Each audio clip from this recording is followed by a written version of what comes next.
Welcome everyone to Rewind Recap Relive, where legends and rising stars meet. I'm your host Jonah, and we're here with yet again another great interview. This is probably one of my favorite interviews we've done here on the channel. We've got Big LG, Doc Gallows coming on with Blanco Loco. Such a cool interview. We talked the crossover collaboration happening right now with AEW and Impact Wrestling, Doc Gallows' thoughts heading into Hard to Kill, and of course Blanco, who legitimately is one of the most unique competitors I've ever seen on the independent circuit or really anywhere else. So we talk his style, how he's crafted it, and some great advice thrown around in this one, so you're going to enjoy it. But first, let's go over the winner of the signed Doc Gallows Good Brother t-shirt and next week's episode. And the winner of that Too Sweet giveaway, the Good Brothers signed shirt, is a fellow Good Brother, Jack N. Richards. Congratulations, you are the winner, and we will be in touch. Enjoy. We also got to make sure we give a very happy birthday to our good brother over at the Dirty Heels podcast, and that is Kofi Weedston. Listen, these guys are always giving the people what they want. They're always doing a good job of that. Well, today I want the people to give Kofi what he wants and wish him a happy birthday down in the comment section below. Kofi, nothing but the best from Rewind Recap Relive. Have a good one, bro. We'll see you soon. Next week on the show, we got coming on a veteran in the wrestling world, a veteran all from different promotions she's been with. It is the badass of the Allure. It is Angelina Love, former 6-time TNA Knockouts champion, 1-time Woman of Honor world champion, Angelina Love, and she's coming on with the Party Unicorn, two-turn Laney Luck. She's a rising star in her own right in the Midwest, and a lot of people are keeping their eyes on her for the year 2021. So Angelina Love, Laney Luck, great interview. We just wrapped it up. I'm fresh off it. I'm still feeling it. Can't wait for you guys to see it next week here on the channel, so keep your eyes open for that. We've taken care of everything here. All you guys have to do is please subscribe to the channel, support us so we can keep producing this great content for you. We just hit 500 subscribers, and that's incredible to me. That was at the turn of the new year, and we're here now with the first interview of 2021. Please like the video, share it around, hit that notification bell, ding ding ding, so you don't miss a thing here on Rewind Recap Relive. Some of the greatest content out there on YouTube exists right here, and I'm making that bold statement. You heard it here first. So make sure you enjoy Doc Gallows and Blanco Loco, and keep your eyes open next week for Angelina Love and Laney Luck. Enjoy.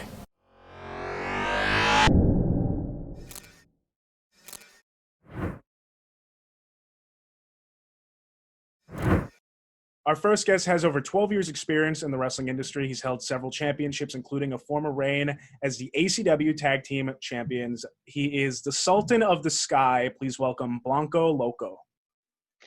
What's up, guys?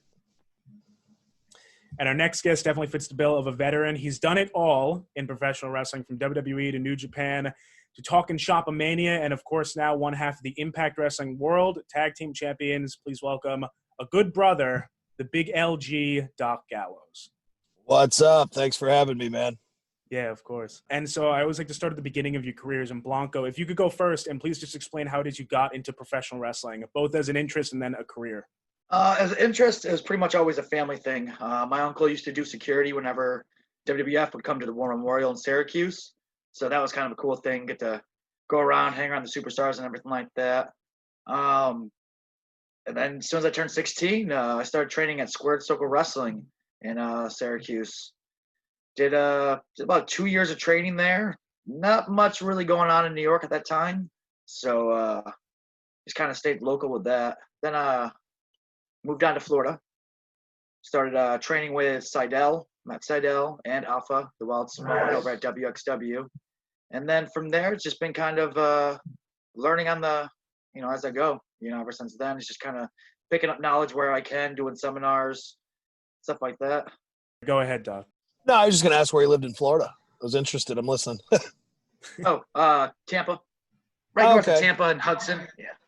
Oh, okay, cool. You know Frankie Chiazzo and all those Tampa brothers?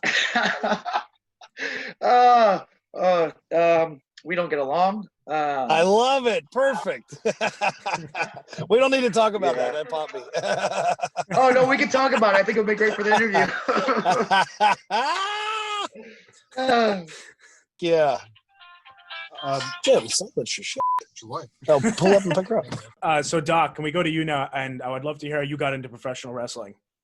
Oh man, I was 8 years old and I turned off cartoons and I saw Jake the Snake hit a DDT and pull out Damien and drop him on a local, and I was just freaking hooked. And then after that, the British Bulldog came out. I saw how jacked and cool looking he was, and I've been obsessed ever since. It's been a 29-year obsession. I knew I wanted to be a pro wrestler from that point on. So everything, my dad wanted me to, go to the NFL. So everything was football. But I did all the training and all that just knowing it was for wrestling. I was like, Jim Duggan and Lex Luger went from football to wrestling. That's my plan. So I got a D2 scholarship when I was 17 years old, and I went to play football. There was a little local wrestling thing there called Mason-Dixon Wrestling, and I started hanging around the guys and bothering them and helping set the ring up and stuff and just begging my way in. And there weren't a lot of big dudes around that part of the country. It was a small little part of West Virginia. So immediately they kind of threw me in there without much training at all. And I learned on the fly, man. And then I got signed by WWE the first time right when I turned 21. So that part of it started kind of early. Can we turn this rap off? I don't know. It's not my music. There you go. So I've been going ever since. So that was your first foot in the door. That's awesome. Yep. Before we go any further, I'd really just like to jump into what's happening right now, which is it really has the wrestling world's attention. The Hard to Kill match, the crossover, of course, Good Brothers and Kenny Omega taking on Rich Swann, Motor City Machine Guns. And I'd love to get your thoughts, Doc, on the match itself and also just the crossover in general that's happening in wrestling. I mean, everyone's so shocked by it. Do you think that's the future of wrestling? I'm too on the inside to tell you if it's the future of wrestling. There's a lot of exciting, cool shit for wrestlers, for wrestling fans, for all of us who enjoy this industry. Don't run that guy over, please. It's going to be great. I think that it's making history, Kenny coming and showing up on Impact on our show. And it's something that, between him and the Bucks and us and obviously Don Callis, one of our EVPs, and Scott D'Amore, the other EVP, those are wrestling guys. They're wrestling fans. They love the product like we all do, and they want to generate excitement. I think it's been really cool since we've had the opportunity to come back to Impact. We got some great buzz at Slammiversary, and then we're just going, what's the next thing we can do? So when this came up to have an inter-promotion or a cross-promotion or a war or whatever this is going to become in the eyes of the fans, it's nothing but a positive, man. I'm as excited as you guys are. I think it's great. And then you look at that, you look at Impact and AEW, no matter how long this lasts, it's historical. But then you also look at, and you guys read the internet, you see everything going on. I'm pretty hands-on with all of it because Rocky Romero is one of my business partners. But you saw, like us sending Chris Bay to the Super Juniors for New Japan. Carl and I have contracts waiting to go when the team's up. So we're going to be able to do dual promotions. AEW working with New Japan in some facet. And I don't know the degree of that relationship, but I'm having like a wrestling fan dream thinking about if Impact, AEW, and New Japan could get kind of on the same page. I mean, those are super shows and dream matches. And I just think it would be the coolest thing that I've seen in my whole career. It's like, I think we were all disappointed as fans. I know I was. I was a senior in high school, I think. Yeah, it was senior high school. It was 01. That WCW invasion of WWF could have been done so cool. But because of the way those contracts were and the money on the table and Vince, the big players waiting to ride it out, it kind of was very watered down and mishandled. I think a lot of people would agree with that. And I think we have a chance, if everybody plays ball, to do this right and make it pretty damn epic, which I'm excited about. Yeah. That's so cool to hear from you being at the forefront. That's awesome. And I think a lot of people share your views too with New Japan. And as you said, if everyone plays ball, I'd just like to pick your brain one more time on it. Do you think, if you had to speculate, that WWE would ever play ball with this, having been with them? No, I don't think so. I think that what they do what they have to do to save face in the eye of shareholders and in the eyes of us, the wrestling fans.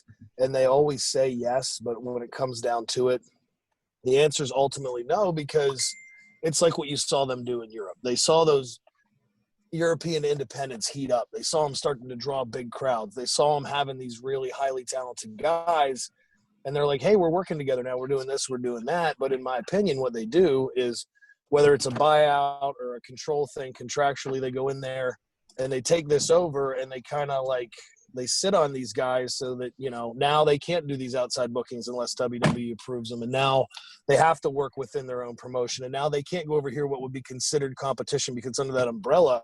So it feels more to me like they want to control and own everything. I know there have been meetings with other promotions that I've worked with before where, you know, people were flown into Stamford and with the assumption or being told, you know, hey, let's talk about if there's something we can do together here. And then the end of the conversation an hour later is always somebody with the last name of Levesque saying, were you interested in being bought out? And that's not why the hell you flew there, right? So, right. You know, so I don't think so. It'd be great if they would or if they did. And I hope that I'm wrong, but I don't see it. Okay. Well, thank you so much for that. That's really interesting stuff. And Blanco, so being so close to the independent circuit right now as you are, and as well as being a fan, I'd love to get your thoughts on that. Are collaboration something you frequently see with the companies that you work with? And would you want to see them? Not at all. It's super rare. It's super rare that you see it in the indies, which is a shame, to be honest with you, because, you know what I'm saying, like you were saying, Impact and AEW, you know what I'm saying, there's potential for literally dream matches that, you know, some of these, you know, that you would never see on TV. And again, you add New Japan in the mix, and that's just a whole nother roster of just pure talent that literally is going to make every person watching wrestling just, you know what I'm saying? Like, let's be honest. Yeah, totally. Yeah, no, you're right. And I remember too, like, I used to get so excited because WCW used to do a good job of that because Bischoff knew the power of New Japan even back then. When you'd see, you know, these Japanese guys show up and wrestle guys that were your favorites that you're watching all the time, and they're having these badass matches, and you're like, this is incredible. It feels like it could be something like that. I think there's big opportunity for it. But I've always had the gripe, probably like you, man, if these independent guys would get on the same page and try to help each other instead of hurt each other and tear each other's posters down and shit on each other online and do all this stuff, it would be better for everybody. You know, I'm here in Georgia. I own my own promotion. I've had a promotion of some kind for the better part of the last 10 years. And I'm always like, listen, if I'm not going to run in your town and I'm not going to run on your Saturday or whatever, why don't we try to support each other and give the people, you know, it's a smaller version of what we're talking about on a different platform. Like there's some great independence here, and I think we could have great inter-promotional stuff, but nobody wants to do it. They want to shit on everybody else. Yeah, they don't want to play ball. They think they're going to lose money, or they're going to lose the facet of, you know what I'm saying, they're the bigger company or whatever. And it all comes down to stupid egos. You know what I'm saying? It's counterproductive, man. Right. And that's the thing too, like, especially on that level, and you see it in Florida. Florida's overrun with independents. You know it. Like, if you guys did come together and have a super show, instead of having 150 or 200 people, maybe you'll have 1,000, and everybody's still going to make the same amount of money. It's a bigger platform, more eyes are on it. It's just good for everybody. But again, there's a lot of egos in this business, so it's hard to get to. It's hard to get to that point. Exactly. And Blanco, so me simply explaining your style, it really doesn't do it justice. I've heard you say before, you pride yourself on innovation. So can you explain how you've developed that style? Tell us a bit about it, best you can describe it without us seeing it, and how it's developed over these 12 years. It's honestly mostly trying to learn everything from everybody. I shut up, I listen, I learn, and I do repetitiveness. You know, my biggest thing, like I told you earlier, is that I show up to shows probably four hours early, and a lot of people don't understand why. And it's so I can get extra ring time, so I can polish something that I plan on using. I've done Robbie Brookside seminars where he's taught us the British style. Great. He's great.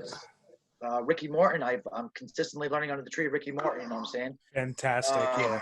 And I know I'm dropping names and everything like that. I'm not trying to be like, oh, but, you know what I'm saying? These are some of the people I've learned from. That's why my style is the way it is, you know what I'm saying? Off of the Wild Samoan. His style, you know what I'm saying? I mean, let me tell you something about training with him. It's not a game. It's really not. But Matt Seidel, you know what I'm saying? Again, his style. Everybody thinks it's just high flying, but it's really not. It's a lot of No, it's not. Matt. Watch Matt Seidel sell, man. He's one of the best in the business. That's a great guy to learn from. Same with Ricky. I mean, that's known, but I feel like Seidel, like you said, he's a flip guy in a lot of people's eyes. I've worked with Seidel a ton, and he sells his ass off and gets that sympathy, and you have a way better match. Exactly. And his transitions are honestly, like, you don't see him anywhere else. You know what I'm saying? Just people think that transitions are all about whip reverse. No, there's so much more opportunity out there to come up with something different in your mind and blow a fan's mind by simply doing something tiny that they've never seen before. Absolutely. But again, like I did a Johnny Moss seminar, you know what I'm saying? And I learned from Johnny Moss, you know what I'm saying? Again. Hey, Johnny Moss. You know, it's taking opportunity to learn from people that have done bigger things that I've done, you know what I'm saying? Or in order for me to learn to be able to go and do those things that they've done. I don't think I know everything. I will never say I know everything. But I will learn, you know what I'm saying? And if I learn it, I'm going to apply it. And that's pretty much how my style goes in regards to that. Yeah. Good for you, man. That's great.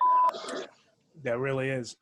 And so, Doc, did you take to wrestling immediately in training? And was it hard for you to craft that style? Because you really went through a lot of different iterations before you landed on the Gallows persona that's really shining through now. So, man, I'm like you guys. I'm sure from the time that my dad put the trampoline in the backyard, we were wrestling in the backyard, and we built a ring in the backyard, and we went through tables in the backyard, and all the shit that they tell you you're not supposed to do. Every kid does it. We were doing it, you know. And as far as my style, I was just really lucky being as young as I was, and I know that it wasn't skill. I was young and green, and at that time in the business, they still wanted a lot of big dudes. So I got a lot of opportunities early, and what that afforded me was like what Blanco's saying, like, you know, working Ricky Morton and Robert Gibson when you're 18, 19 years old, and I the whole matchup.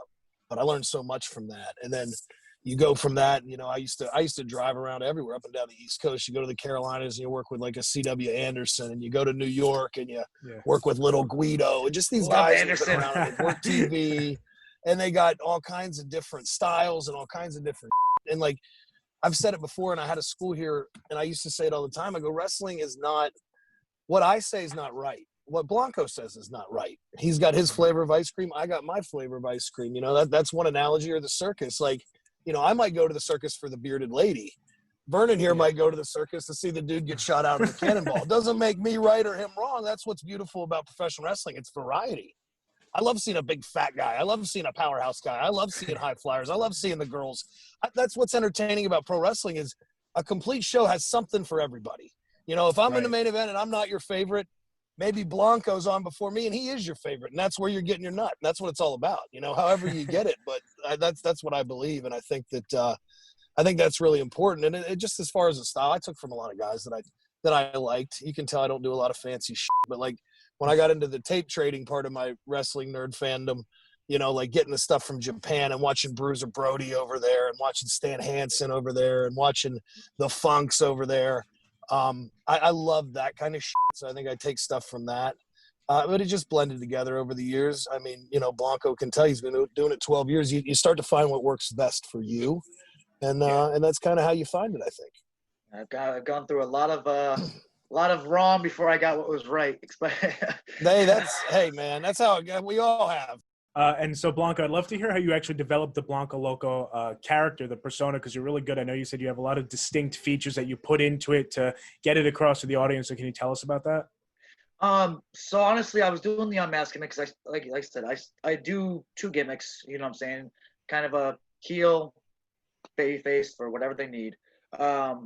But Blanco honestly came around because I don't know why. It was more like I'm a big fan of Deadpool. You know what I'm saying? Like if I had to, I've always been told, explain who you are in 2 words. Deadpool. Like that's Blanco Loco. Like that's the easiest way to explain it. You know, that's how it's easy to market. But then I throw in a little bit of flair, like, you know, my outfits that I come out with. I have a Lord Draken shield, Power Ranger shield, and a Power Ranger helmet that's based like my mask. I have Shredder, Super Shredder gear. You know what I'm saying? With the shoulder pads, the helmet, everything. Awesome. I just got Kingdom Hearts, gear made. And again, like I have Zod gear from Superman. You know what I'm saying? Like, and I try to make it like a big show because my favorite moments in wrestling were always WrestleMania. Why? Because they came out and everything was like just big and beautiful and so out there that you wouldn't even think. You know, as the years have come by, it's gotten kind of, I feel, lazier, to be honest with you, because they used to have these extravagant entrances and this brand new gear and these, you know what I'm saying, like even Ty Dillinger, you know what I'm saying, like when he had that, you know, his perfect 10 and he came out and it's huge, you know, and it was just like those things resonate with me. So I'm like, what's going to make me seem like I'm a superhero?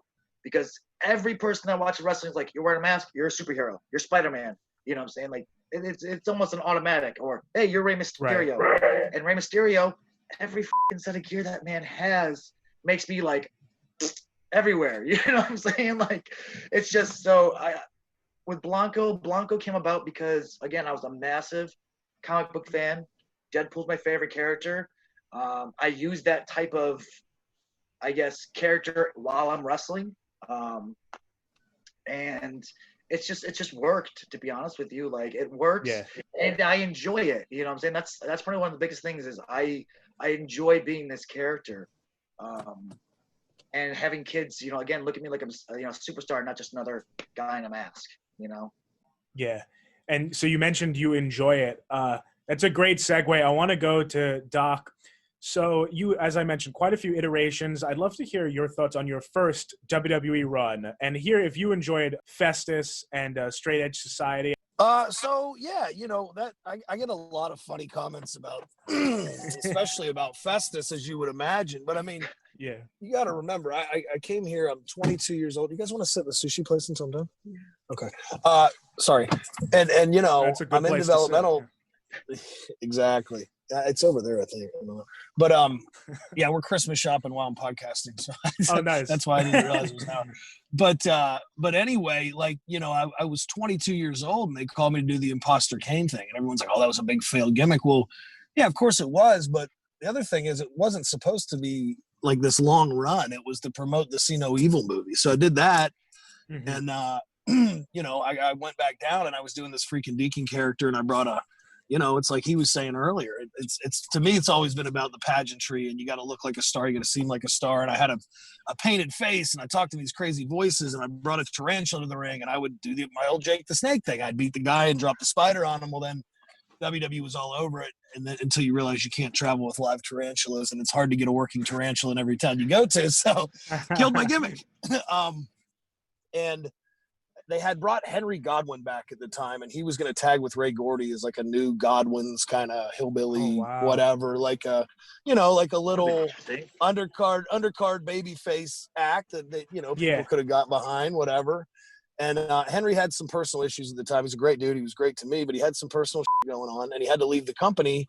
So Ray had gone and, you know, he bought all this hillbilly stuff, and they're doing the gimmick, and all of a sudden there's no Henry. Well, here I am, and I'm like, I know I'm too green to just be a dude in tights. I'm not going to impress anybody like that yet. So I went and bought a bunch of Blue Collar Comedy Tour DVDs and watched them, and then I went in and asked if it was okay if I, you know, if I tried out to be the other pig farmer guy, because I had nothing going on, and I got the gig. So they sent us to TV, and they were going to debut us, and we were going to work with a couple local guys. So we're out there, you know, getting ready to do that right before doors open. And they come and send a runner. And they go, Vince McMahon wants you two in his office right now. And I go, fuck, we're fired before we even started, man. And I really thought that. And they call me into Vince's office, and he sits down, and I've never talked to Vince McMahon. You know what I mean? I'm a 23-year-old kid. I'm shaking in my boots. And he goes, can you do this? And he sticks his tongue out at me, like, and does what becomes the Festus face or whatever. And I said, yes, sir, I think I can. So I do it back to him. So about 20 minutes of Vince and I sticking our tongues out at each other. Then he explains that he wants this catatonic guy. The bell rings. He goes crazy and kicks ass. Bell rings again. He's catatonic again. And he looks over at Gordy, and he goes, and you, what's your favorite color? And Gordy goes, yellow. And he goes, all right, get a yellow singlet. You're his handler now. And that's how it started, man. You know, I've heard different things, that it was a rib on somebody or whatever, and are you embarrassed of it? I can't believe they did that to you. But the bottom line is, man, like I said, I was a young kid in the business. I bought my first house on that Festus run, so I got no shame toward it. It was also good, too, being that young in the business, because it was a character.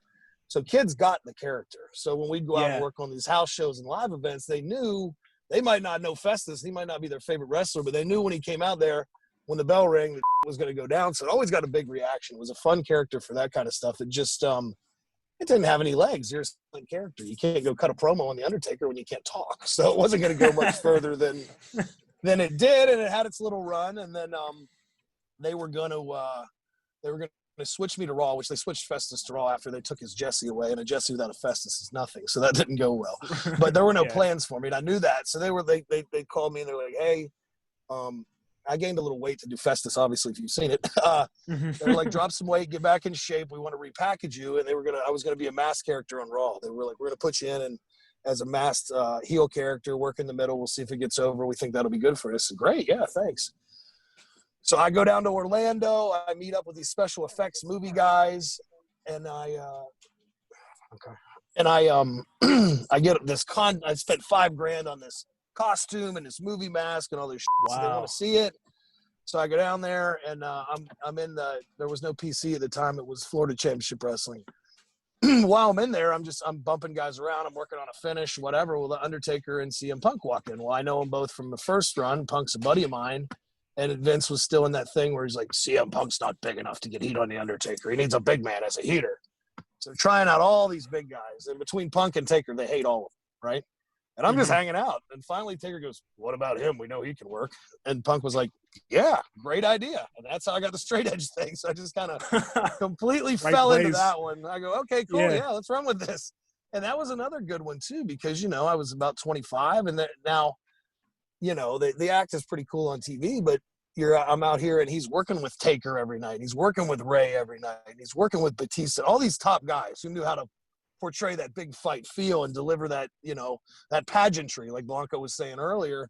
So I was just there standing in the corner learning all that. Well, then he got elbow surgery. So I get plugged in, and now I'm working all these guys in 20-minute matches. It was a huge learning thing for me, man. Like, we go down to Mexico City, and Punk manages me in the main event against Rey Mysterio. Like, think about that. I was 25 years old, and it's Arena Mexico. And, like, I worked Rey before, but it's a little nerve-wracking. And I remember we're circling to lock up. He goes, "Just kick me in the gut and work the people." And if you've ever kicked Rey Mysterio in the gut in Mexico City in front of 20,000 people and he sells and goes completely flat, you turn around and work the people. I got chills right now because that's how I learned to work like that, because those guys were so good and they understood their character, and he knew to sell for me, and we knew when to fight back, and he got one of the best comebacks in the whole business. You know what I mean? It was just hot. So I'd learned a ton during that straight edge period because I got to work with all those guys. It's really cool to hear. And I agree with you, by the way, circling back to the Festus time. I think I was about 10 years old, and I definitely got that at live events. I got Festus. Yeah. Simple. Bell rings, he goes nuts. That's simple, yeah. And so, Blanco, they headed over to you. So over the course of 12 years, a lot of different promotions. I know you said you've even toured around England. So let's hear, what are some tactics you picked up along the way? Like Doc was just saying, how he learned to work the crowd. You resonate at all? Every card is different, to be honest with you. I see these guys going out there and doing these cookie cutter matches and then wondering why they're not getting a single reaction. It's like a crowd in North Carolina is way different from a crowd in Tennessee. I can go to Tennessee and I can do a bunch of different flips and, hit Spanish flies and Canadians and everything like that. And you know what they're going to do? Yeah. But if I go in there and I'm like, okay, I'm a fast luchador, but I can punch somebody in the mouth, and I wait and milk it, and I hit him, bam, last second, they'll go nuts because Tennessee's a big fight field, and they want to see somebody get punched in the mouth. They love to be interacted with too, man. That's another thing you learn. You turn around and tell those people to shut up, and they'll come out of their chairs. That's one of the most fun parts of the country to work in, I think. They will throw babies at you. Right. We had Ricky Morton on here, and he said that in his promotion he got some guy to get like such real heat that the crowd, he had to pause his YouTube live stream because there was like a mini riot or something. Oh, that was a great freaking show. Oh my God. You were there? Yes. Oh, you were watching? Oh, wow. Oh yeah. I know you work with Ricky, but that's awesome. Yeah, I worked at School of Morton shows. Yeah. No, it was so great. Like literally, you had this lady literally about to throw a chair, like trying to swing the chair. It was crazy. It was like a full blown riot, and it was over a championship match. I think it was, if I'm not mistaken. But that happens a lot there, to be honest, because the venue only has like 30, 40 people, so it's in the middle of nowhere. So those fans are ready to fight no matter what, because it's gonna take a while for the cops to get there if they do call the cops. Is that the 127 arena? No, that's the School of Morton arena up in Chucky. Okay, cool. Yeah. I love 127. 127 is one of my favorite shows to work. Doc, have you been there to any School of Morton shows? no School of Morton shows, but I use Ricky on a lot of my shows. I've known him since I was a kid. We had him on the Talking Shop A Mania stuff. Yeah. I'm a huge Rock and Roll Express mark. I love those guys. Robert doesn't live too far from me, so whenever we get a hair up our asses, we share a few beers, and I just let him tell me stories, and I love it. So I love those guys to death, man. Oh, that's so cool. And so you've been with so many promotions we mentioned earlier. I'd love to hear which one that you value the most. If you had to choose, which one do you think gave you the most experience that, furthered your career? There's a ton of that's a hard question because obviously going to WWE when you're young helps you because you get fame and then you can forever earn money. But aside from that, I think what made my career and what, gave me the first chance to be myself and develop into kind of what I am is, when I went to New Japan. And I mean, I've been working for 12 years when I got there, but that style was different. But aside from it being different, it was like that Bullet Club stuff got so over because it was a bunch of like-minded guys who were super motivated to show everybody that they could kick some ass, but we were all able to be ourselves. No one ever handed me a scripted promo. Nobody ever said, go out and act like this. We just knew we were big, bad American heels, and they kind of let us paint our own canvas. So I think that gave me that made me not just a character on a show. I became more of a better performer, and I learned more, and it kind of gave me the chance to become myself. And then it continues on from there. And then not to just do a big put over because I do it all the time with those guys, but Impact. But like I don't think a lot of people know this, but Scott D'Amore is a friend of mine, and he was my agent. He put together my first New Japan deal to get me over there. So when the WWE release came, he called 2 seconds after it was on the internet and was like, let's talk. But the great thing about them is how supportive they've been with all of our outside projects. That was really important to me. The Talking Shop podcast that we have. Yeah. Our Talking Shop A Mania brand, all kinds of stuff. And it's just right now it's a time for content creators to really capitalize. It's a great time for wrestlers and stuff, but them supporting all of our stuff made me want to wear that Impact hat even more because I've never really worked in a company before. I mean, they put a freaking commercial for my parody pay-per-view on their wrestling show. That's unheard of. And when you see people going to bat for you want to do everything you can to work hard for them, to elevate our product, to spotlight these guys that maybe haven't had a ton of eyes on them yet. When there's more people watching the shows and stuff now, but I mean, we got a loaded roster over there. Yeah. It's an open-minded company, so looking at new guys all the time. It's been really good, man. I'm enjoying it a lot. Yeah. Absolutely. I'm just thinking about that now. That's such a cool feeling to have like a major company like that support your any outside projects. Like I'm just imagining I've never how cool had that must before. have felt. Yeah. Yep. Awesome. So Blanco, you've wrestled in front of no fans, I know you said earlier, and with your offense, just so like thrill seeking as it is, can you speak about that? Like, is it harder to work with no fans, like without them to kind of give you that energy? It's an adjustment. It's really a big adjustment, but at the same time, it's like when I guess the best way to explain it is like and it's cliche, but when I walk through the curtain, I'm not who I was. I'm not Blanco. You know what I'm saying? So like, yeah. When I wrestle, I listen to the crowd and I hear them, but at the same time, it's like I'm also like laser focused. You know what I'm saying? Like I interact with them, I do these things, and sometimes like you get in a zone that you don't remember doing certain things. You know what I'm saying? Like, or how you did them, or how they went, and everything like that. Adjustments, with no fans, or I think it's easier for me. I don't know. I guess you know what I'm saying. Like, I guess because I've done it and I'm used to it. First time was definitely super, super weird because you're waiting. You're like, hey, wait a minute, there's nobody fucking there. Damn it. Yeah. And I'd love to, and how do you make sure you pride yourself? Because as I keep saying, innovation, how do you make sure that you're not doing something that's been done before? You say you pride yourself on that. So can we get into that a little bit? How you make that style your own? I watch a shit ton of wrestling. I literally watch everything. I go back to like the 70s. I go back to British rules types of matches and everything like that. I go back to Dean Malenko being one of the top guys in WCW.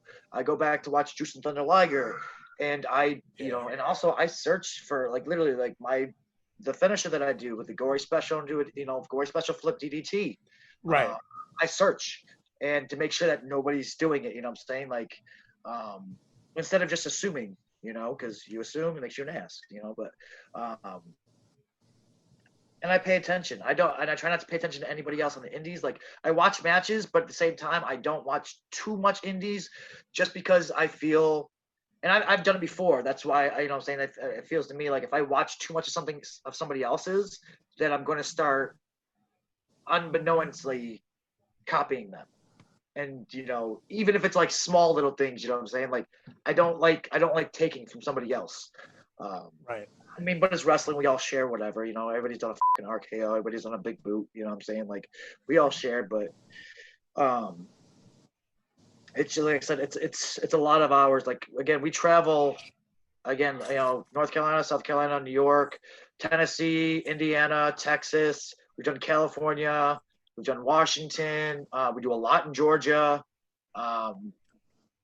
in Alabama. You know what I'm saying? And that time that I travel, I'm not just sitting on my ass doing nothing. I'm watching. Literally, I'm watching as much tape as possible. And the lady gets mad about it sometimes because she doesn't like wrestling. But Wrestling's your mistress. It's okay. Exactly. It's better than a physical woman, right? It is. It doesn't argue back. Right. Only wrestling fans would utter that. Right? That's great. Now we have a new website. Only wrestling fans. Hey, there's something to it. So I'd love to go to Doc now because you mentioned earlier with Bullet Club and New Japan, you were really one of the founding members of that when the stable was first forming. Can we hear about how that felt for you going to Japan? I know you said it was a career changing. Yeah, let's hear it. It was, man.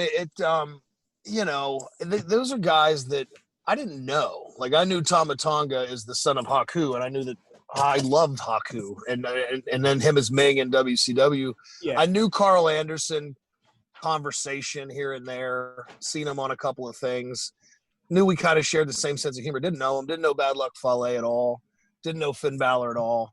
And I get there, and I was excited. I left TNA, and I was pissed off because they said they released me, but what happened was I had a year contract with a 1-year extension with a raise, and they go, we're going to do the extension, we're going to break up aces and eights, we want to give you, like, this was Hogan telling me this, so I'm like going, this is great, we want to give you this babyface run, whatever. Well, sadly, Hulk wasn't on the business side, he was just on the creative side, and the Bob Ryder called me from travel and was like, we're going to extend it, and I go, great, well, like, the check's going to change to the other number, right? And he goes, no, there's no more money, but we're going to extend it. And I said, that's not how a contract with a fucking option works. Excuse me. And we had some words, and God rest his soul, we got over that years later, whatever. And I left, but then they said they released me, and I was pissed. So I was like, I want to go and stand out. I don't want to be just some ex-WWE flunky, whatever. And I got there the first night, and Carl tells the story now, and it's hilarious because we're so close, but he was about to get a big singles run. So him and D'Amore are talking to him about me, going, hey, this big guy, we think he can go. They showed him something I did in TNA or whatever. And Hattori goes, hey, man, that guy bigger than you, but looks like you. Maybe tag team. And he said, he was like, fuck that guy. I want my singles run. But we get there, and it's the first night of Tag League. Of course, they put us together. We went out. We had a hell of a match, and we got to the back, and we were, doing what you do. Thanks, bro. Like, hey, I love that. I hope you liked it, whatever. And he goes, you like beer? And I go, oh, I love beer. And he goes, you like Mexican food? I go, I also love Mexican food. He's like, you want to go to my sponsor? And about 90 minutes into smashing steak tacos and Japanese beers, we had like that Step Brothers, did we just become best friends moment? And we've been attached at the hip in business, personal, everything else ever since. But with those guys and being there at the beginning of it, it felt like it was on the cusp of something really special. I remember them debating, like, because they two sweeted each other just around the dojo for years. And they're like, we're going to look like marks if we do that. And I remember Ferg being like, f them if they think we're fucking marks. We'll get it over again. And then we, started doing it and got over again. Yeah, but really Carl and Tama and Fale and I did every single tour together the whole time I was there. A lot like AJ, when he came, he'd come in for the big shows and go back out. The Bucks were doing all that PWG and crazy indies, so they'd come in and go back out. But we did every single tour. There were like 2 years in a row when I was in Japan 35 weeks a year. So, I mean, I knew those guys better than my wife, and I'd seen them more than my kid. And, like, we did everything together. We got the Core 4, corny-ass tattoo on us because we were just all the time together, so much. And I got I got a lot of friends in the business. I'm really lucky about that. I'm, an outgoing dude, and I like to have a good time. So everybody kind of knows me and has a Gallows story if you've been around me. But we were like, I'm still to this day closer with those guys than probably anybody else in the whole business. It's really, really cool to hear from like a fan's perspective, especially.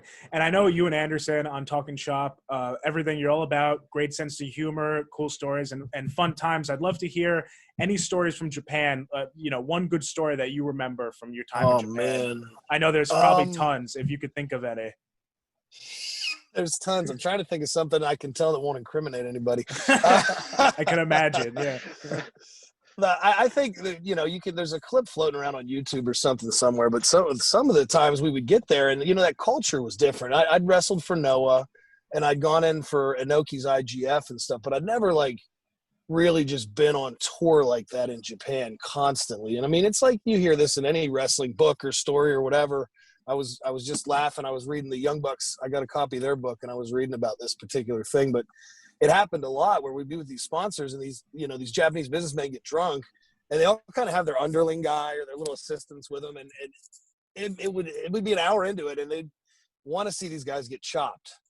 And then, it's 3 hours later and it's 3 o'clock in the morning and you got a guy sitting there in his underwear with his chest bleeding and they're going, more guy. Everyone. So it's not really one specific story, but I'm just going, there's nowhere else in the world where we wouldn't be in fucking jail for doing this. And if we don't do it here, it's frowned upon and they don't like us as much. So we have to do it. Like our office liaison guys going, yeah, please, more. I'm like, well, you want us to beat the fucking guy to death or what? But it's just part of that culture, and they loved it. And then, of course, as the drinks flow, we started having fun with it too. And you can imagine where it would go from there. But everybody would laugh and hug at the end. But it was just when I first got there, I'm like, this has got to be illegal. We can't just beat the shit out of these fans all the time. Oh, that's so fun. That sounds like an amazing time. Blanco, I mentioned earlier, you traveled to the UK on a tour once. You got into it a bit, but could you get into it a little bit more? If it was that, big of an experience, I'm assuming that you wrestling in front of a different culture, a different crowd base. So can you talk about that? Was it a big difference in the UK for you? So, yeah, we got completely screwed over. Okay. Before that. Wrestling. Don't get me wrong. I love SEMA and I love OWE. But he was doing a big show over there. It was like supposed to be like a 5-day interpromotional thing with OWE and OWE China and everything like that. OWE's cool, man. I just saw that on Fight. I like it. Yeah, and the British guy, like SEMA sent him a shit ton of money, and the guy just dipped. Oh, wow. So we're sitting here like, okay, it's 2 weeks before we're supposed to go do all these shows, and I had some they had some bangers lined up, like. I was gonna get to work Ophidian, you know what I'm saying? Like I was a big fan of Ophidian, and that's the guy I can learn from. The hooligans, the UK hooligans. Yeah. And my partner was like, had worked with the Knight family and everything like that at the time. So we get kind of screwed over. It's like, okay, this isn't happening anymore. SEMA apologized to everybody and everything. We're like, well, we already got fucking flights paid for, so we're going. We're going. So we just started messaging everybody. And we went for we were only supposed to be there for 5 days. And we ended up getting 3 companies within 2 weeks, you know what I'm saying? Because not much was else running. That's great. That's how you, yeah. We just kind of shot our shot. And everywhere else, like if you don't know anything about the UK, like normally they book their shows out at least by 6 months, if not a year. Right. So we got lucky. We got to get in Fight Factory UK, which was in Lincoln, I want to say, Lincolnshire or something.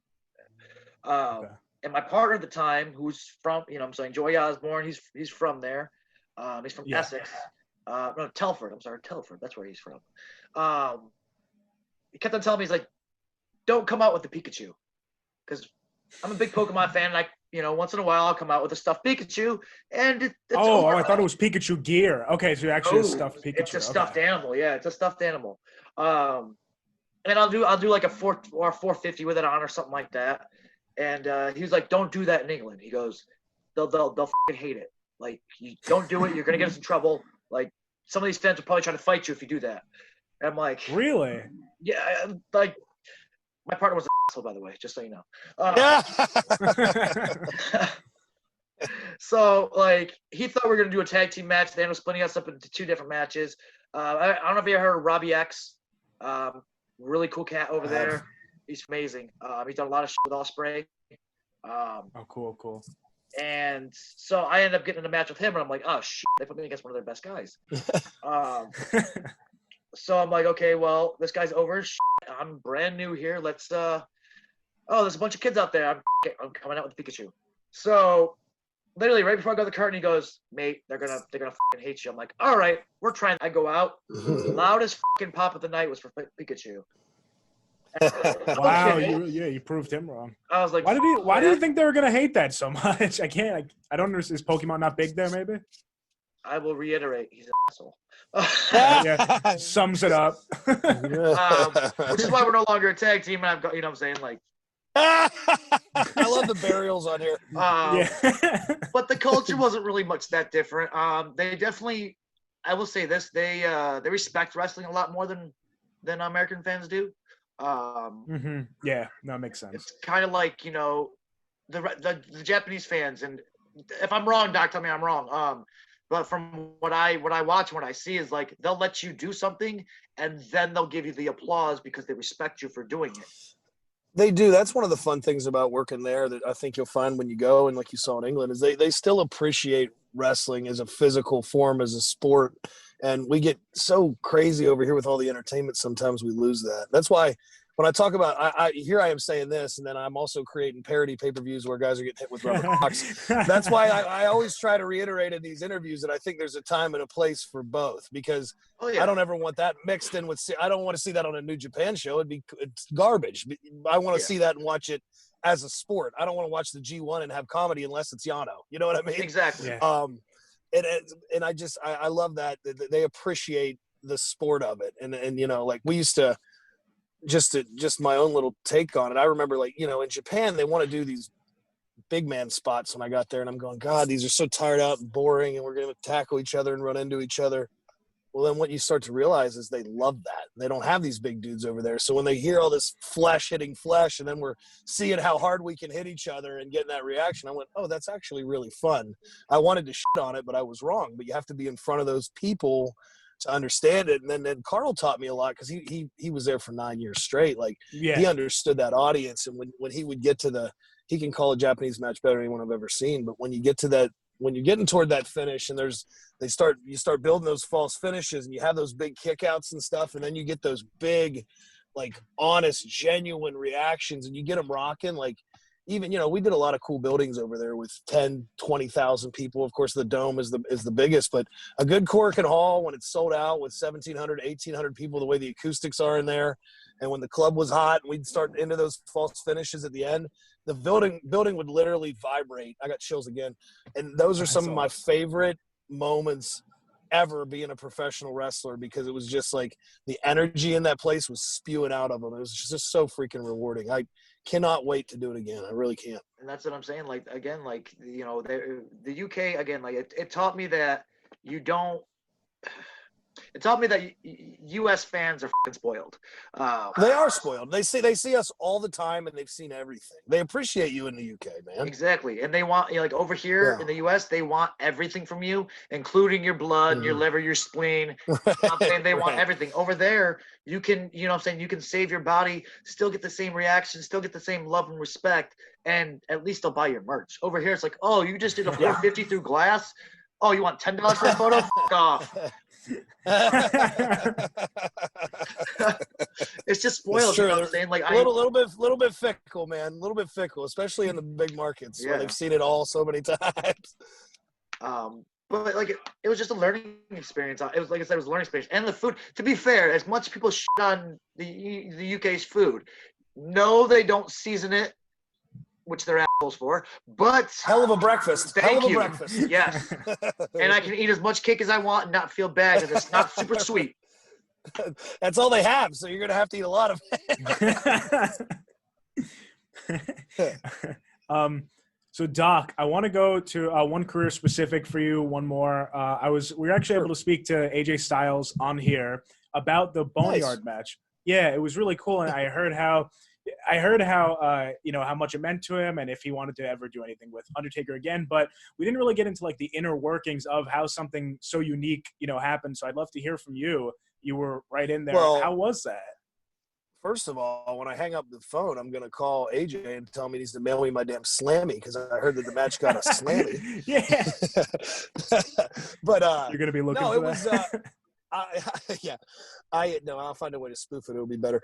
I felt bad for those guys in that I think that like AJ is the best of our generation. I feel pretty confident saying that.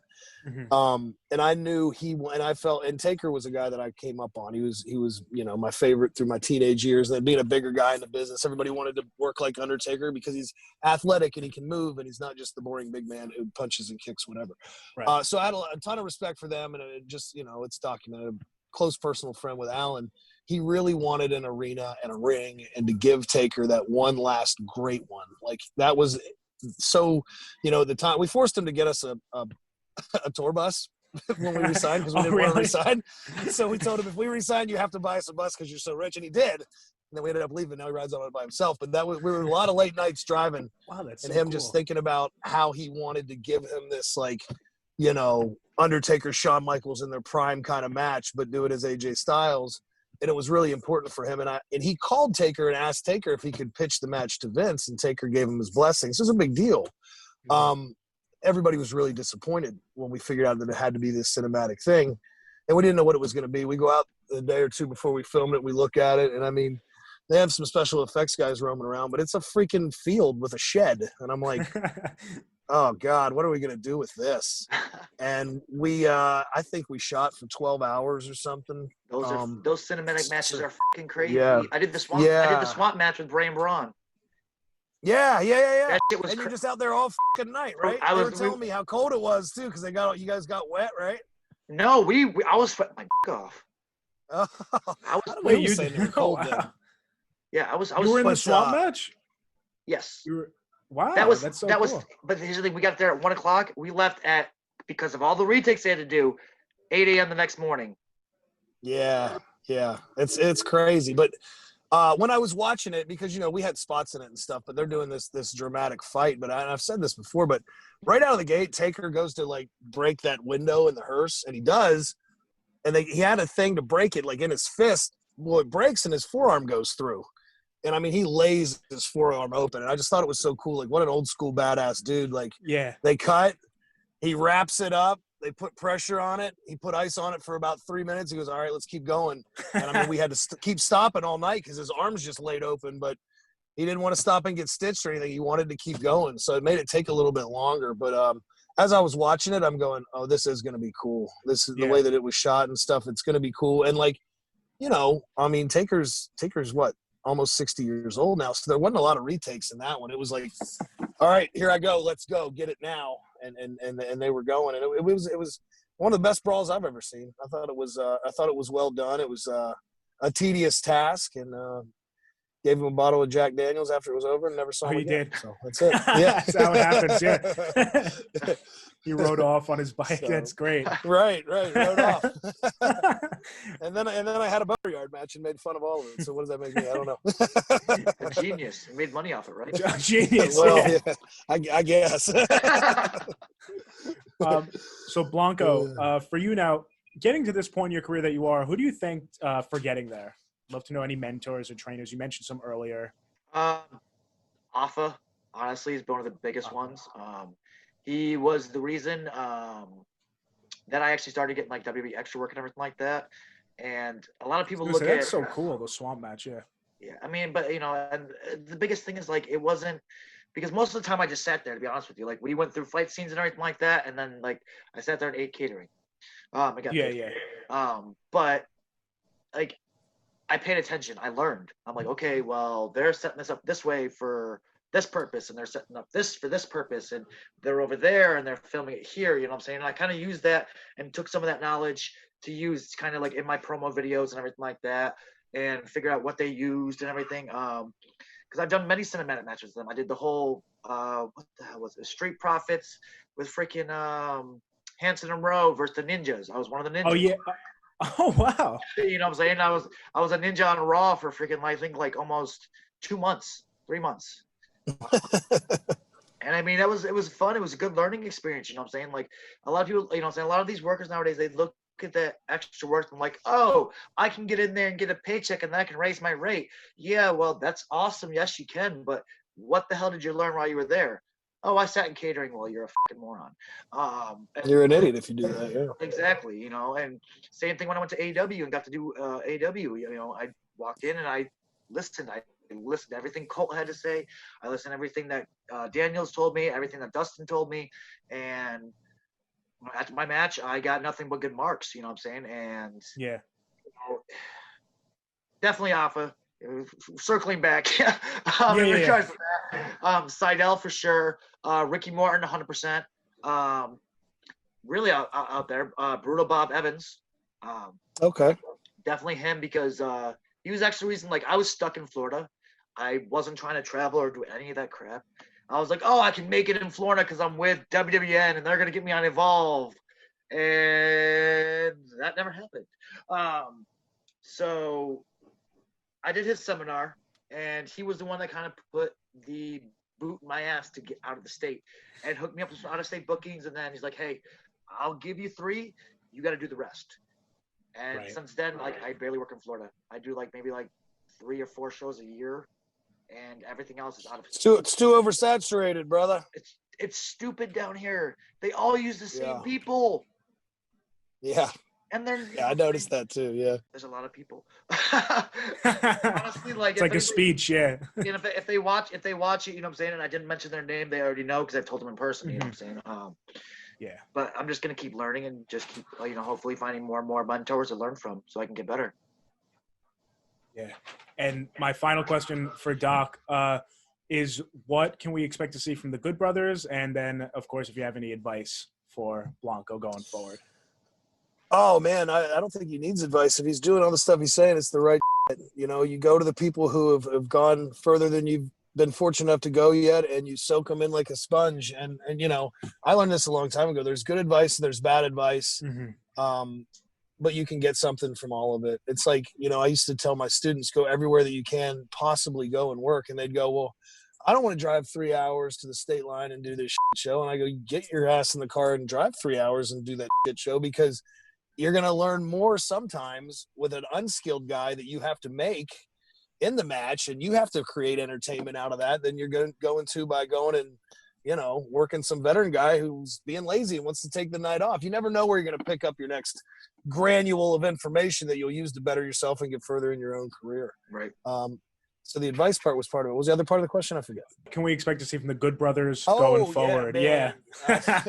So much. A hell of a lot. There's a lot of shit about to go down that I can't say yet, but I am so excited about it. Watch wrestling. Support the indies. Support the people who do it. You're definitely getting more talking shop. We screwed around and made it successful. So we're looking to put out a special, and then we're looking to come up with Talking Shop A Mania 3. My fingers are crossed that we'll do it in front of a live audience, but we'll see what the world does and see how that works out. And other than that, man, I'm just looking forward to see what happens with Impact and AEW. I'm looking forward to the opportunity to get back to Japan. I think that, you know, the pandemic has sucked, but I think there have been some big positives for pro wrestling, and I think there's going to be a lot more of them. And I've said this over the last year a lot, but I believe it more than ever now. It's a great time to be a pro wrestler, and it's a great time to be a fan of professional wrestling. So I just appreciate everybody who is. I'm one too, and I just want to see it keep being awesome, man. It's my passion. Awesome. Thank you so much, both of you, for this. This was an awesome interview. The personalities are great. I love you both. Thank you. Yeah, man. Thanks for having us. This was a ton of fun. You're a great host. Blanco, good luck, man. I'll see you down the road, brother. Thank you, Gallows, you want to put in a good word on Anderson for me? Maybe we do a back-to-back Good Brothers thing. Yeah, I will. That's no problem. If his wife will let him, and the kids will too. We'll see. But I'll say something to him, sure. Thank you so much. All right. Hey, have a good one. You got it, guys. That's it, Daddy. Boogie Woogie, man, feel good. I tell my people, my brothers and sisters, don't you dare miss online. Rewind, recap, relive. Oh, yeah.